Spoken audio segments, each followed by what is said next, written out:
Hello, guys. Welcome, everybody. I am your host, Isaac from Purple Haze Podcast. How you guys doing? Decided maybe for the schedule, I might try Monday, Wednesday, and Fridays. If you don't, whatever. Maybe at least 3 times a week. We'll try to get 3 times a week, maybe. We'll see. Anyways, before we get into this topic, before we get on to the video, make sure you guys smash that like button, hit the subscribe button if you haven't, comment down below your opinions on my takes. So, I kind of wanted to talk about Kevin O'Connell's year 2 as a head coach to start off this podcast, maybe.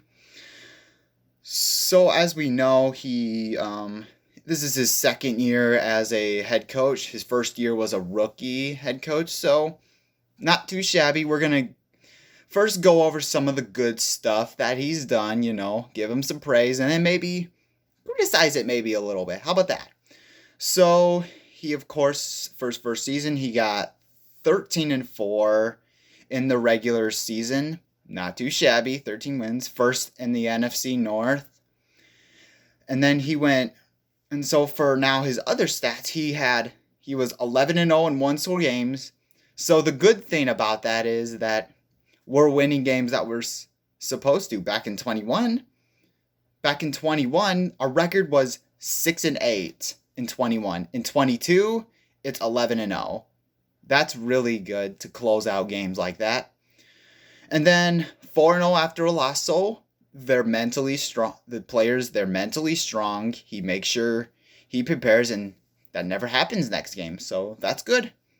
4 10-point comebacks, so against week 3 against the Lions, week 9 against the Washington Commanders, week 10 against the Buffalo Bills, and week 15 against the Indianapolis Colts.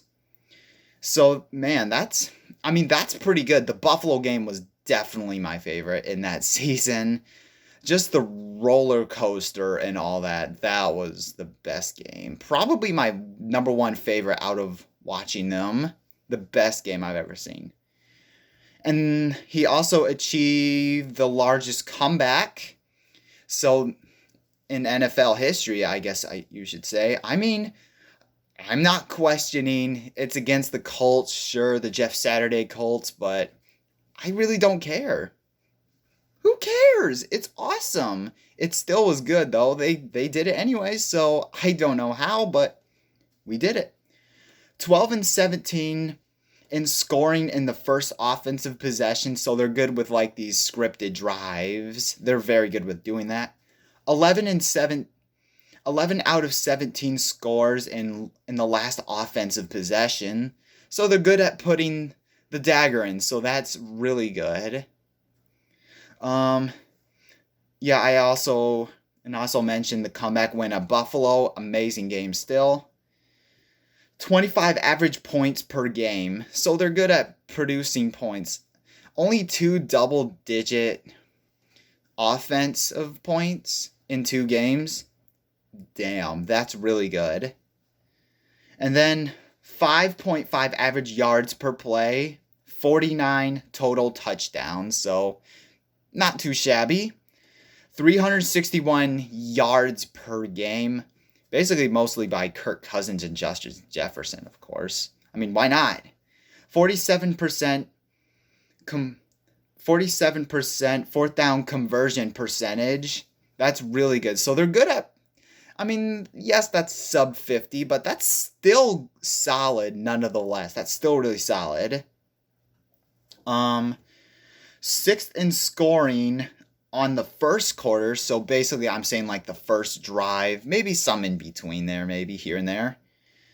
First in scoring on the fourth quarter. So the Vikings, Kevin O'Connell is very good at putting the dagger in teams and finishing really strong. So I'll give him that. That's pretty good for doing something like that. He changed the entire culture of the team too. It was just a negative way in 21 with Mike Zimmer leading the team. Do not even get me started with that. That was awful. Basically, in 21, 38% allowed fourth down conversion percentage on defense. So that's really good. Not too shabby. So they're good at stopping fourth down conversions.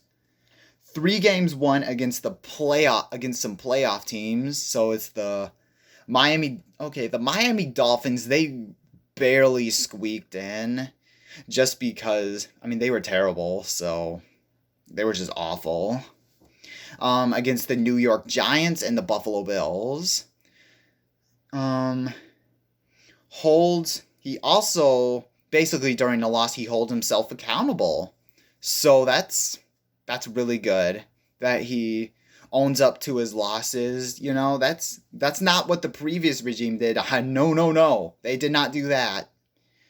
Also, he's also a positive and a players coach. And you could see it in the players. They have different emotions. It just see that it translates on the field. It elevates their play style. Like, it encourages them, not just for the coaches, for themselves. That's what I love to see about Kevin O'Connell for there. He has a good relationship with Kirk Cousins. Again, I'm comparing. I know I should not be doing that, but it's still a good comparison, though. So he has a very good relationship with his quarterback, with everybody, and his coaches. That is important. And that's very good. And 22, capitalizes on opponents' mistakes. I spelled that wrong on my notes. Capitalize, anyways. So, that's good. Basically, there's been several mistakes that the opponents made from what I could see, that the coaching staff, the players, most of the time he sees the advantages and then goes ahead. So as far as the things he needs to really work on, the middle of the game, 18th in scoring in the second quarter and 22nd in scoring in third quarters. Not great at all. It's just the middle of the game where, like, the scripted drives, finishing strong. It's like, what do we do here? It's like, what do we do here? I don't know what to do. It's kind of just not good, really, to do that. It's just the middle of the game that also needs to work, too. Not just the first and the fourth. That needs to happen. And 3, the blowouts. Blowouts just have to, like, minimize throughout the 21-23 season. It's just, you got blown out like 3 times against the Philadelphia Eagles by 17, the Cowboys by 37, and the Packers by like 21? 24. Packers by 24. So that needs to stop. Just make it a competitive game. That's just it. 41% in third down conversions. Not great, really. It's usually kind of like conservative sometimes. All right, so he needs to work on that, converting third downs more often. And number 5, went one and done in the playoffs. It was off. Against the Giants, I wouldn't say the play calling was bad, but come on, you have to manage your team better than that, because it's just not going to really work. And 6, be better against opponents under .500. So, like, you could see basically they were kind of playing down their competition at times, whether it was the first. Like, sometimes you could see against the Arizona Cardinals, the Indianapolis Colts, for example, the Detroit Lions. Like, we need to fix that, basically. Just getting those games under more control, putting to your opponent. The second to worst defense, I'm sorry, that's just bad. You had to fight. And to his credit, we have Brian Flores now. So we'll see what happens. Maybe. But still on Kevin O'Connell, because he should have fired Ed Donatel after the Lions game. At most. Hold on to leads better. There was a couple times, like the Bears in week 5 and the Jets in week 13. Hold on to leads a little bit more better. Don't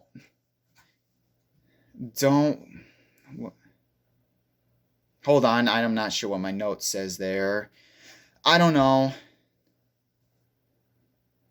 So anyways, I mean, I don't know what I said. I guess I must have wrote something, but anyways, so that's basically what I think about Kevin O'Connell. He's done a great job, but those are just the things he needs to clean up to, stop regressing. So I think Kevin O'Connell could do it. I think he can do it. I believe in him. So I think that'll end the video. So thank you guys so much for joining. I'm your host. Smash that like button, subscribe. We'll see you later. Bye.